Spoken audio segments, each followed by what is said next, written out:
உங்கள் தொழிலில் நீங்கள் ஜெயிக்கணும்னா உங்கள் ஜாதகத்தில் உள்ள லக்னத்திலிருந்து 9ஆம் பாவம், லக்கணத்திலிருந்து 10ஆம் பாவம், லக்கணத்திலிருந்து 11ஆம் பாவத்தை பாருங்கள்.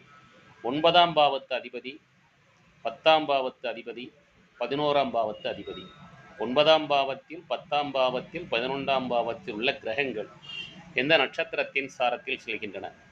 இவை மூன்றையும் லக்னத்தின் அடிப்படையிலும் பார்க்க வேண்டும், ராசியின் அடிப்படையிலும் பார்க்க வேண்டும், சூரியன் நின்ற இடத்தை வைத்து கதி என்ற அடிப்படையிலும் பார்க்க வேண்டும். இவ்வாறு பார்த்து உங்கள் ஜாதகத்தை ஆராயும் பொழுது உங்கள் தொழிலில் நீங்கள் ஜெயிப்பதற்கான சூட்சுமம் உண்டு.